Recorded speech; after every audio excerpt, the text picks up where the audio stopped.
For the community, by the community. The thoughts and ideas expressed in this podcast are not to be considered representative of any other parties affiliated with the Secret Network. We are not qualified to give financial advice, but if we were, we'd say market by secret aggressively. Welcome back to the Secret Code Podcast. It's been a hell of a week. We've had trials and overcome them. We've had releases that will shake the world. And through hell and high water, we keep delivering at a breaknecking pace. I, for one, want to give a huge shout out to Gmail user, the Enigma team, and all of the validators who assembled at a moment's notice from all over the world to work together to secure the network. It really is an honor to be a part of such a cohesive community, one which embodies and regularly demonstrates how decentralization will not diminish direction and drive. If you didn't get the chance to see it Thursday, we released our first video episode, a special interview with Carter Wetzel of Shade and Silk Protocol. Please subscribe to our YouTube channel and check out the video. You need to see their model for Silk, a private by default stablecoin with brilliant and innovative mechanics. Today I talk with Darren Chu, a co-lead of the Education Committee. As our ecosystem grows exponentially, Darren and Stefan have been working hard to provide documentation to all of these new projects in addition to helping revamp our existing user interface. Their work is vital and their workload is growing, so come and get involved with their committee and pick up a couple bounties for your work as you do. Your input becomes our output. This is the Secret Code. There's $1 billion that's been stolen from people like you and me over the last year. Their investment's very public. Oh, I love it. I love the tech. I love everything about it. We want to change the world.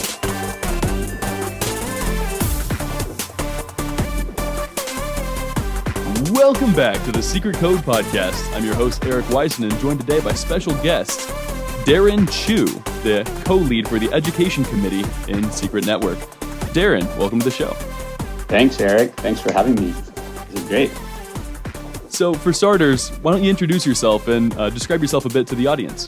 Yeah, I'm Darren. I'm the co-lead of Education Committee alongside Stefan. You guys probably know me as my alias, fuzzypizza. I like to tell people I call myself fuzzypizza because I like to invest in a project and hold it until it's moldy. So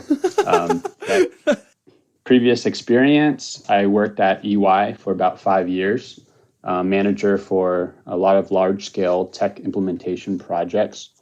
What that basically boils down to is that I talk with clients, kind of assess what their business processes are and any requirements that they're struggling to achieve in their day-to-day, and then help them build solutions that are more efficient. And then basically it's a lot of onboarding, a lot of teaching their users how to use these new systems. And they span a various amount of sectors such as finance, HR, cybersecurity, IT service management. And then I guess in life, I love dabbling across a number of hobbies, really dabbling across a lot of things like painting, pottery, dance. I like to play ultimate frisbee, harmonica, guitar. Yeah, I like to do it all. So when I work on different projects that I'm very passionate about, like Secret Network, I tend to like to perceive what's going on within the community, kind of assess how the team structure runs, and I tend to like going with the flow. As a person, I'm not a huge fan of confrontation. So if somebody has a very strong opinion, I'm usually willing to assess how they see the situation. But I always like to bring it back and reassess to see if the actual work that needs to get done is getting done. So I never hesitate to kind of dive in myself, see what work needs to be done, and kind of dive at it. Nice, that's awesome. Real quick aside, I know you go by Fuzzy Pizza. I did not know the story, so that is hilarious, and I love it. Is that also where the Secret Pizza chat from Discord got their name? Did you start that up? No, that's actually separate. So it was kind of funny that Secret Pizza was called that because I like donating too. So yeah, well, if I ever need like one secret or something for gas, I'm going to specifically ask for a fuzzy pizza handout instead of just pizza. I'll give you an extra moldy one. Yes. I actually am still part of a Facebook group, which, yeah, I don't use Facebook much, but for the Ultimate Frisbee Club at my old college, and They'll reach out to me every now and then for going down for a game. So that's awesome. Love all the hobbies. What are a couple non-generic traits that you think uniquely describe you, that you'd maybe want described to your great-great-grandchildren, something to connect them to you? Well, aside from being willing to take risks, as we all are as investors in Secret Network, I think taking risks lead to potential rewards. And so it's always about balancing the two and making sure you spend your time wisely. I don't know about specific traits, but I do have some advice for my great-great-grandchildren, is that, like, don't be afraid to take things slow. I think if you ever want to learn something, you have to really fully absorb each lesson until you can kind of apply it effortlessly, and then move on to the next topic. And that's how you kind of grow a stronger foundation in anything you're trying to learn. And a lot of it is also about how you manage your energy, noticing what drains you, what gives you energy, and then how to apply your awareness to different parts of your life. That's awesome, dude. I really like that. So currently within the Secret Network ecosystem, you mentioned you're a co-lead for the education committee. Do you do other work? Are you involved in other projects in here? No, right now. So I'm mainly focused on co-leading the education committee with Stefan. We definitely split up our workload to work on different internal projects that both educate the external and internal users of our community. I am working on a side project, but there has been a little bit of hiccups. It's actually a secret faucet, so for secret pizza. There's definitely been a hurdle for users onboarding into our community, so I've been trying to see if I can get one spun up. But that's kind of on the side, completely outside of education committee responsibilities. Fuzzy Pizza's taking back the secret pizza domain. I love it. We'll see. You mentioned going with the flow, but also not being scared to take risks. And that's kind of been a very neat joining of traits I've witnessed a lot in this ecosystem, that you'd assume that people that are willing to take a lot of risks would also be more strong and hard-headed personalities. And you do get that a lot in the crypto space, but we do, for the most part, have a lot of cohesion in our community. And that's really a neat place to be in. Mm-hmm. So when did you first get involved in cryptocurrency? I got into cryptocurrency, I think 2017. It was completely speculation based. My friends had told me about Litecoin, and then I was seeing Bitcoin blow up, and then I definitely got caught up in the whole Litecoin is Bitcoin silver. And so I bought a chunk of Litecoin and kind of just watched it go up and down. I think I distinctly remember the day that Charlie Lee pulled out his investment, and I was like, I wonder if I should cash out as well. At the very top. Yeah. So that was back in 2017. I didn't quite get deeper until, I think, November of last year. And then how did you come to learn about Secret Network? So that's a funny story. It kind of goes back to my hobbies. So I used to play Ultimate Frisbee in college, and then I recently moved to Chicago. So I was looking at a pickup group in Chicago just to meet people and play the sport. And so one day, my first day there actually, I met Tor. And he's also a really great player. He's very sharp on the field. And we were chatting, and he mentioned that he lived in the neighborhood right next to me. And so I was like, hey, if you live near me and you don't really have a car, let's carpool. And so we started carpooling for about a month. And then every single day we would be chatting. He'd be like on his phone. Now I can tell he was on Discord or on Telegram. But he was like telling me about his day at work and telling me about Secret Network. And at this point, I had like no idea. I was already kind of fed up with cryptocurrency after Litecoin. And so I was just like, I was listening, but I wasn't really like processing everything. And then a few months later, I actually tore my ACL. So I stopped playing, but I kept listening to Tor's podcast. So I was listening to his Sharing Secrets podcast. And I think the more I heard, the more it started to click for me that there's this huge need for privacy in the crypto space. I had to do my research. I had only been looking at cryptocurrencies speculatively. So I dived in, started to understand why Bitcoin was such a great idea. I read into Ethereum and then finally settled on Secret Network. And so that's how I came to know it. Nice. That's awesome. That's a really cool story, dude. And then how did you work up to becoming an education lead? So while I was listening to his podcasts, I started like diving into Secret Network, and then jumped into Discord just to kind of get involved. And at this time, there was no like secret agent program officially. It was just the awareness and education committees. And so I would attend some of those meetings, sunk up with Brendan and Carter. And basically, I used my expertise in creating various materials that they could use on Twitter. I was like Twitter battling other people and then like making an infographic at the same time. During that time, basically, I was contributing more and more. And then I think at that time, Carter found out that he had a position at the foundation waiting. So he wanted to find a co-lead in the education committee. And at that point, I was one of the leading contributors in that committee. This whole time I was underneath the alias of fuzzypizza, so I hadn't even told Tor yet that I was that I was working. I didn't want to like give him any pressure or anything because I didn't know if people felt pressure that way. But when I finally decided I did want to contribute in a more robust capacity, I told Tor, and he laughed. We laughed about it, and then I started working as the education committee. That is awesome. I love it. Yeah, You and Stefan have been doing a great job with the education committee. You guys have had a lot of detailed tutorials and articles coming out that have been really helpful. And so we're hoping that we can kind of help you guys out with more video stuff and more of the stuff on our end. But you guys are setting a great baseline. Stefan came in about the same time that I did for education committee, and it's been a pleasure working with him. I kind of wish he was on this podcast because he's definitely, of the two of us, he's the more eloquent one. I love the way he thinks.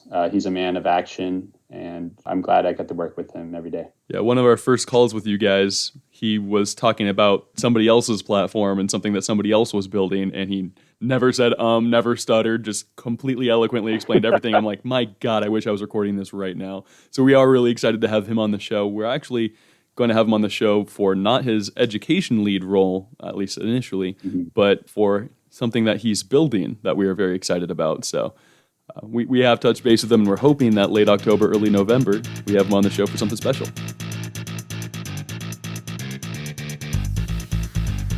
So were you a secret agent before you became an education lead, or were you just helping like build the secret agent program? How did the timing work with that? Yeah, so at the time, the secret agent program was mainly just the Discord channel about doing daily missions. Yeah, so like I mentioned, it was mostly just making infographics, making tweets. I loved the program, the idea of the program, and Brendan was really nailing it. So when I first jumped on as education lead, I kind of helped him put some of his ideas on paper.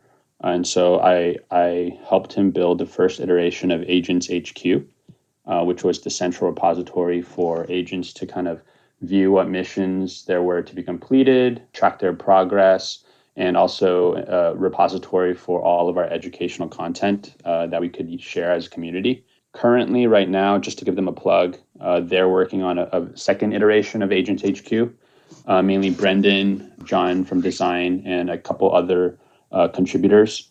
They're putting a lot of time and effort to make that one the best program it can possibly be. And so I would definitely keep an eye out. I cannot wait. I've recently, since talking to you guys and getting this podcast rolling, I've started to actually record some of the work I've done that will contribute to Secret Agent Points. I'm trying to work my way up and get that NFT. But I've seen some teases for what the new Agents program is going to look like, and it looks incredible.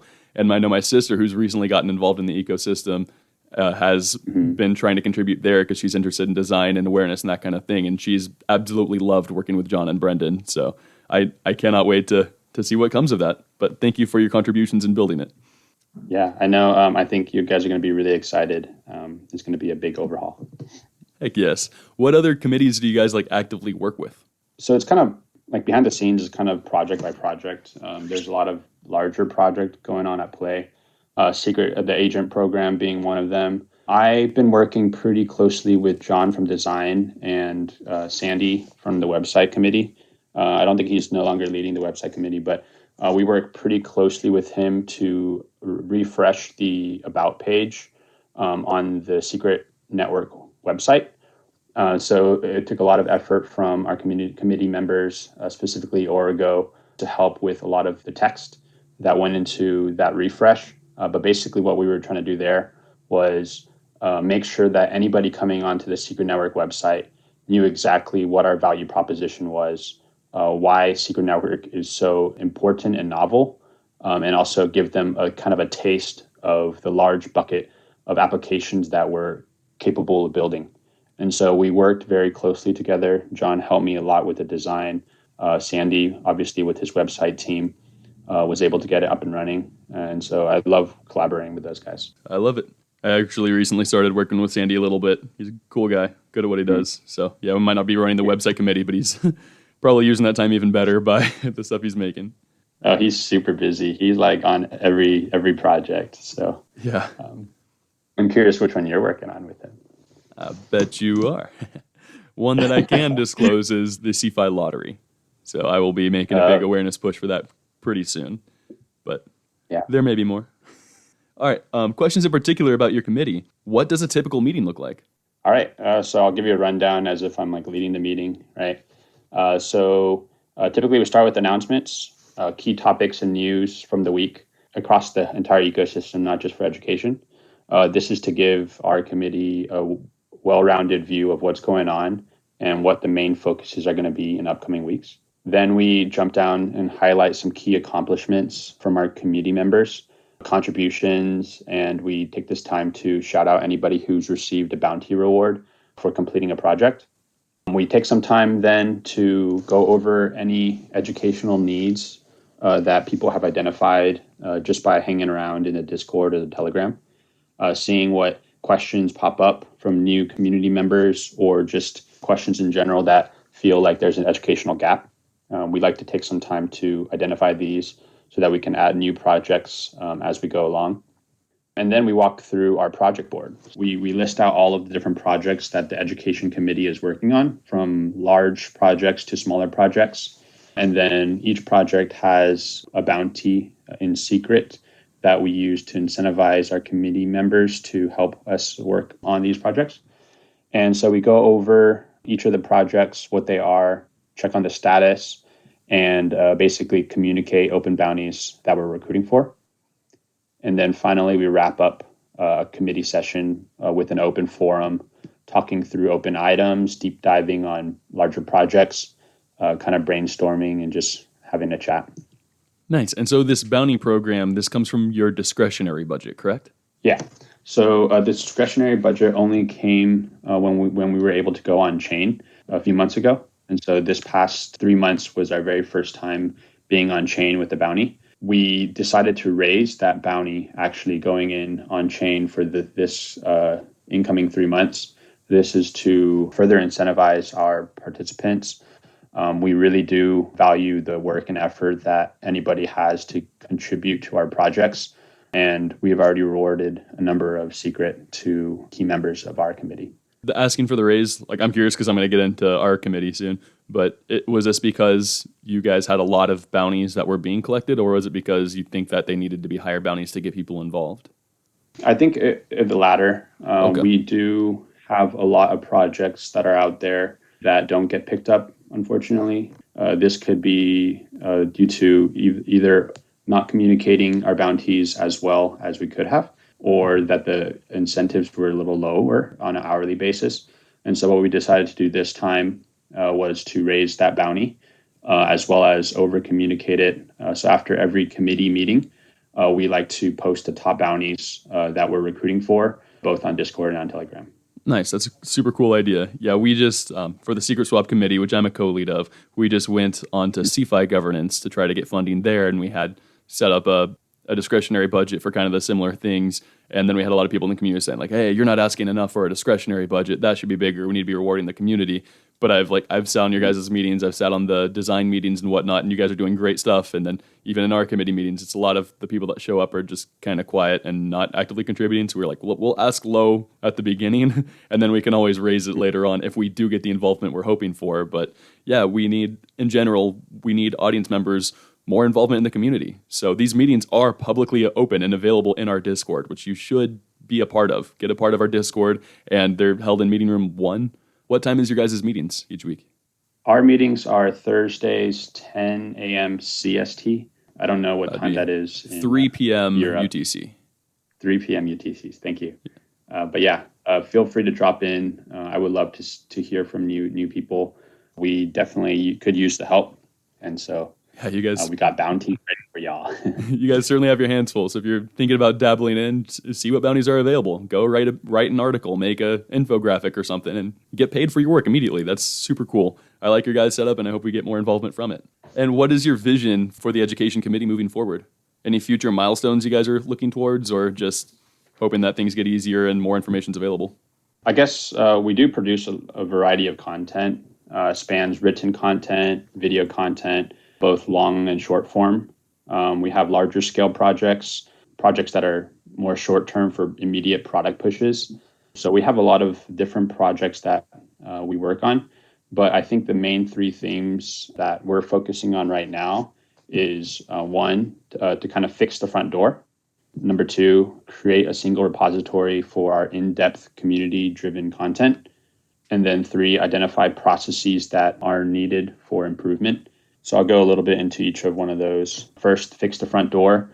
This is any new community member. We want to make sure that as soon as they're entering any of our channels, whether that be the main website, the Discord, or the Telegram, they should be able to immediately understand the value proposition of what Secret Network does, why it's important, and how to get more deeply initiated into our community, right? So projects like this would be working on the About page on Secret.network.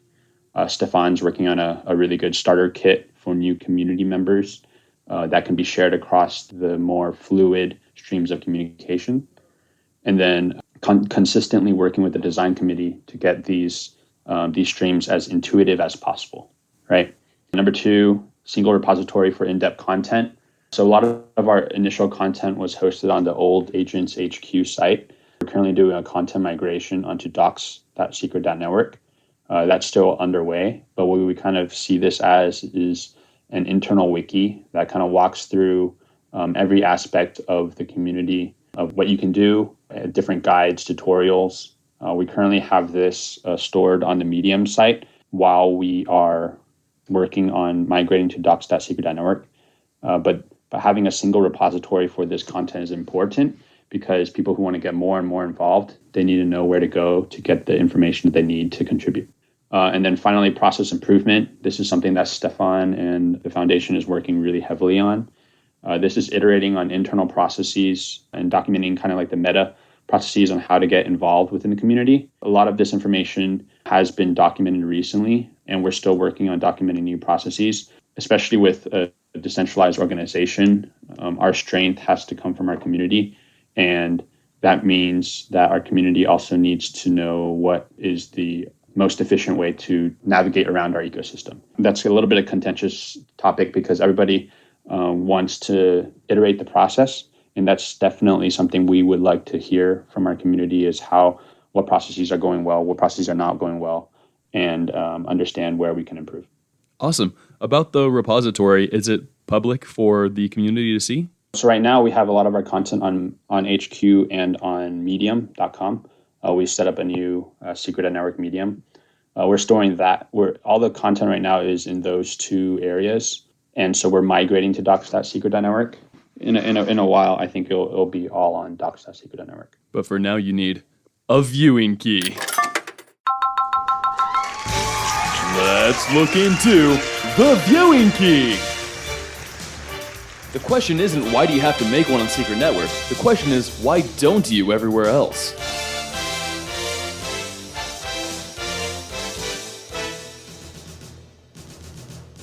All right, so for the viewing key question, we try to bring you something from an area of Secret Network that you might not be directly associated with, even though you are technically an overseer of the project, according to the original snack.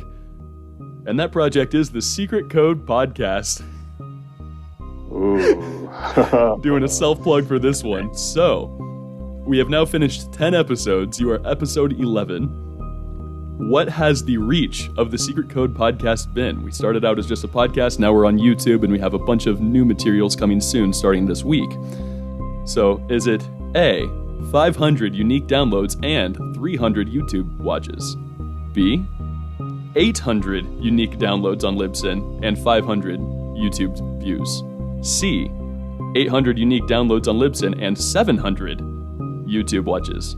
Or D, over 1,000 unique downloads and over 1,000 unique YouTube watches. This is a tricky one. I think I'm going to have to go with D, 1,000 plus for both. That is correct.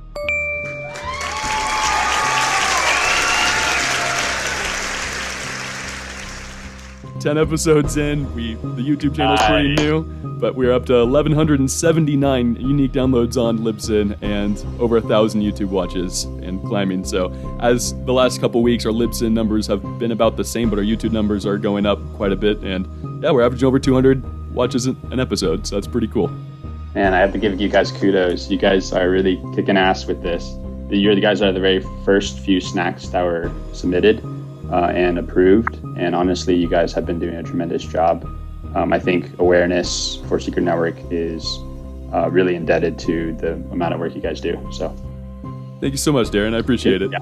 Yeah. It's been very fun just getting connected and getting involved. And I mean, the connections I've made, the projects I get to work on now, none of this would have been possible if I hadn't been making connections by going and talking to people and bringing their stories to the light. Like, nobody would have known that Asaf's like the world's nicest guy and super humble and sweet, or that you used to play Ultimate Frisbee with Tor and that's how you got involved. Like, this kind of content is what the community wants. I know I used to listen to all of Tor's podcasts, back from Decentralized This to Sharing Secrets, and I helped work on a couple of them with him towards the end. That's what got me super interested in crypto in general, and specifically Secret Network, just hearing about all the possibilities, hearing him talk to Coin Artist about how crypto will be used in games and be cross-platform, and how artists are getting involved creating just outfits for characters, and they don't even have to play the video game to make it a career for themselves. Like, this kind of stuff is fascinating. The people behind this are fascinating. And so it's been really fun getting to bring your guys' stories to the forefront for the community. And we're really happy with the reception we've gotten. And as Secret absolutely explodes, which is, I think, what we all expect, we expect the growth for your guys' work, for our work, for the entire committee to just go up exponentially. And we're excited to be positioned to contribute in that explosion. Awesome. You guys are really doing a great job. Is this your first podcast you've ever created, or what? It is not. I've been behind a couple. I was on a sports podcast for over a year, and then I did a devotional one with my wife, which was really, really fun and good for us. It actually got us to go back to school. We're in a master's program now. We're at a seminary working on a master's in theology. I can tell you guys, I think you're made for doing this. So. Thank you.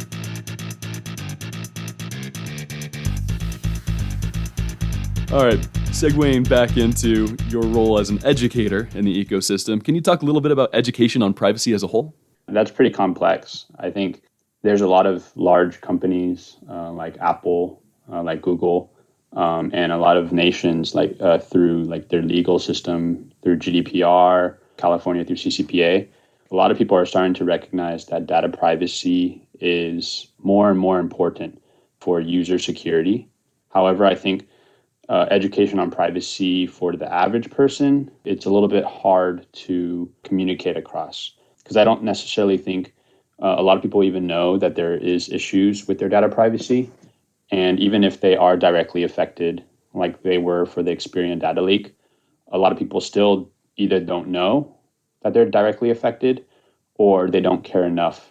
And so I believe this is an issue that is going to take a lot of time for people to understand and recognize that they do have a say in how their information gets shared, what information gets shared, and that they are given a choice to choose privacy over, I guess, prioritizing ease of use or potential gains that they get from not.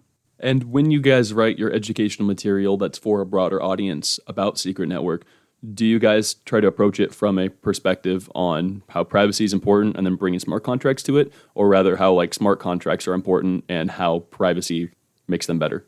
Like, what is kind of the default focus? Yeah, so we always go back and forth on this one because there's a lot of perspectives here.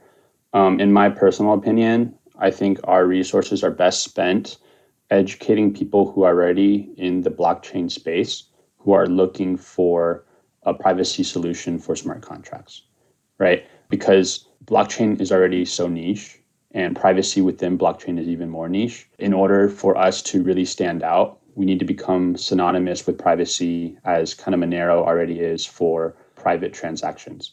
And if so, that's why I think our community pushes the equation of Bitcoin is to Monero as Ethereum is to Secret Network, because I think that's a very powerful statement. If we become the de facto number one in everybody's minds, if you want to protect your privacy on the blockchain, come to Secret Network. They're the people who have it figured out. I think that would be the best approach that we can as more and more people start to value their privacy. This is why I don't necessarily put too much time in pushing on why privacy is important generally, because that is a very difficult uphill battle that I think requires a lot of resources, not just from the blockchain side, but companies are doing it, countries are doing it. Privacy is a very difficult topic to get people to really care about. Yeah, and you're absolutely right about how niche this project and space is. I've had a couple friends or coworkers be interested in my podcast, and they've tried listening to it, and they're like, look, like the content's really good. You guys seem really smart, but I don't really understand what you guys are talking about. Is there any way you could make it, like, break it down more for beginners? And I'm like, there is content like that. I'm willing to make more content like that, and I probably will soon. I've been fielding questions for like a kind of crypto starter course type thing to get people that are more new ready for Secret in these conversations. But at the same time, if I'm interviewing like a lot of the top people in the world in this space, you can't ask rocket scientists to explain it to third graders. I know it may sound a little bit rude, but there's a large gap, and I can't use your guys' precious time to ask you to break everything down to where somebody who isn't ready for this niche to understand. So our content is going to be limited to a very kind of high level audience for the time being, but as our awareness grows, we'll grow a large enough audience that more of the other stuff will make sense as well. Yeah, and I kind of want to clarify on that. When I say I want to focus our resources on targeting the audiences that are searching for that privacy solution, that doesn't necessarily mean that we're not going to be creating content for those brand new to blockchain. Right now, we do have an update coming out to the About page on Secret.network that kind of goes over what is programmable privacy and why it's important. And in that subpage, we kind of go over the history of blockchain itself, the history of smart contracts, and why programmable private smart contracts on Secret Network are better than smart contracts that don't protect users' privacy. And so we do have that user journey. I just personally think that user journey is a little bit harder to get investors to buy in because there's so many projects out there reaching for the people's attention. But that does not mean we are not going to be focusing on targeting that audience. That's a huge, vast majority of retail investors that we definitely want to focus on as well. Awesome. Could you talk about the education materials for other projects that you think are doing the education process well and how that could be used as an inspiration? And what approaches do you think have been most effective? Yeah, so I guess for this, I mostly look at the Cosmos ecosystem. And when I look at Cosmos, I see that their developer learning is pretty robust in that as a developer, when you jump into their main website, you can quickly go to what they call Startport, which is a coding kickstart that teaches the developer basic fundamentals on how to start ramping up on application development and interacting with their contracts or their platform. And then they also have a very robust documentation that kind of guides new users to find their place in the ecosystem. And I definitely want to take a page out of their book. I'm currently working with Laura and one of our new developers, Sheru. Me and John are taking a look at what they need to understand as a new developer and seeing how we can apply it to Secret Network and kind of make the smaller steps more and more approachable for these new developers so that we can kind of scale our developer community and get new people ramped up faster. This isn't exactly specific to the education committee. It's more of a, I think, development committee project, but we're working very closely with them. I think they're looking for a full-time lead. And so in the meantime, we're interviewing new devs and trying to map out the process so that we can kind of adjust the website to be more intuitive for these new developers.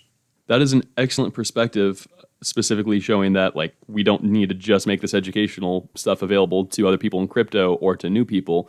The education material for developers is incredibly important, especially as our smart contracts are built in Rust, which is a newer language that a lot of the more experienced developers either haven't gotten on board yet or have only kind of loosely heard of. And so to get developers equipped and onboarded quickly and easily is actually possibly one of the most important educational works that we need to work on. So thank you for that.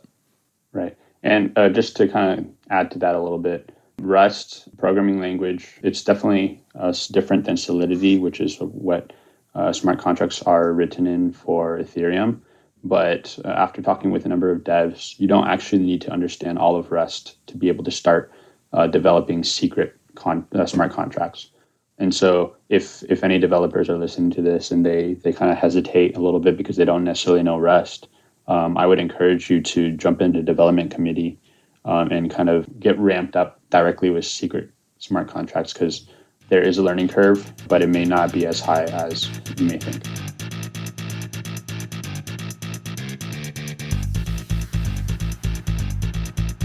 So I follow Band Protocol pretty closely, and I really like how their community kind of pushes out the specific milestones and roadmap to new users and audiences on Twitter and across their social channels.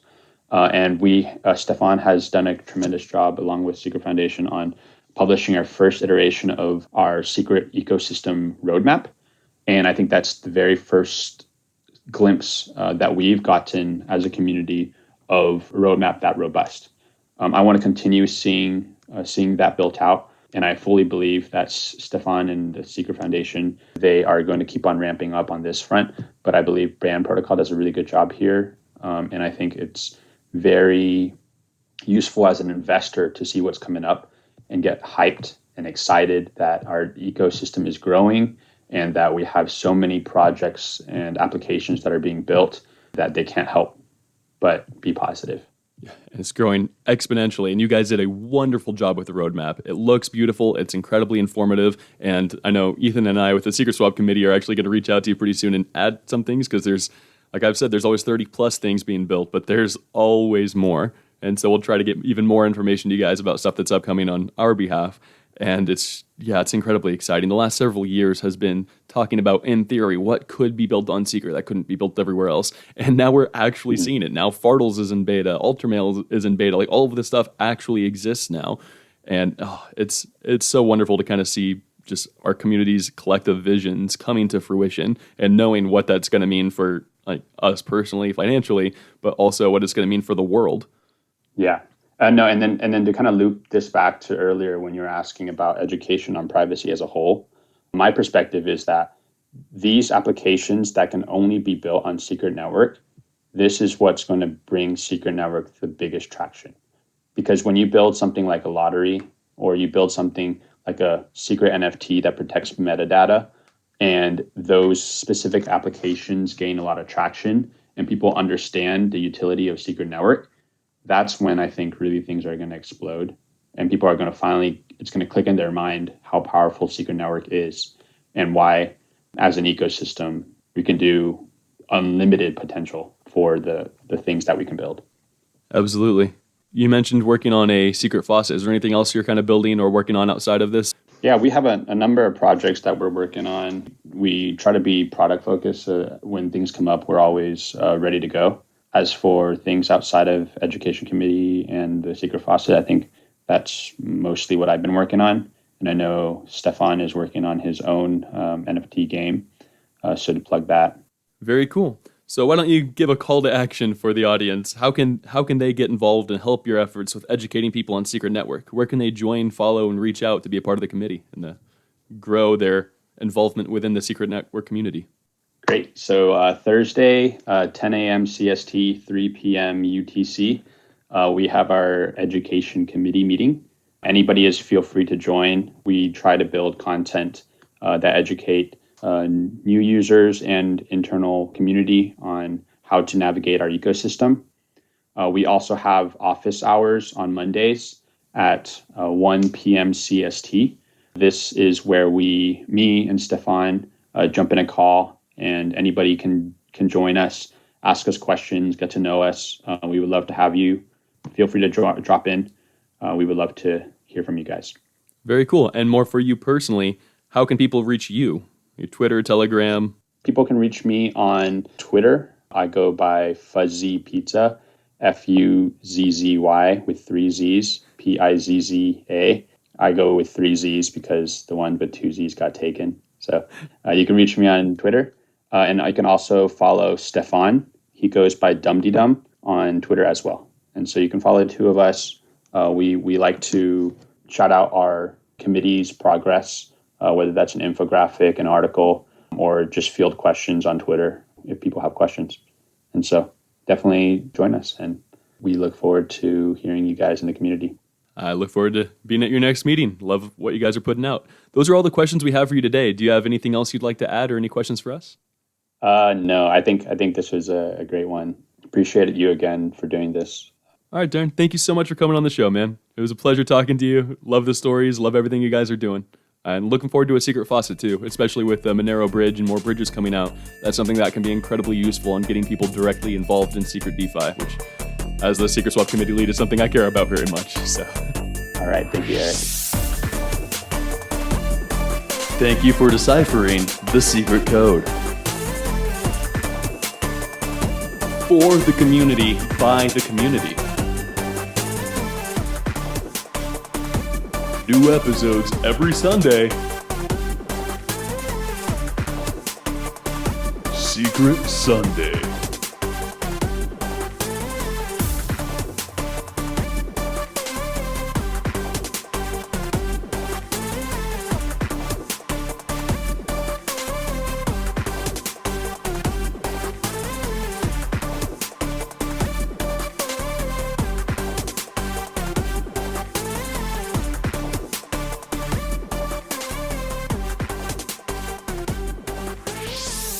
Hey guys, so just a heads up, our podcast will be going to governance soon for a spend proposal to fund us for another 3 months. As of right now, we're up on the forums and haven't released it to governance yet, but please drop in the forums at forum.scrt.network, give it a read and give us your feedback. We want to stay true and transparent to the community. And as always, we love feedback as to what guests you want on and what questions you'd like to ask them.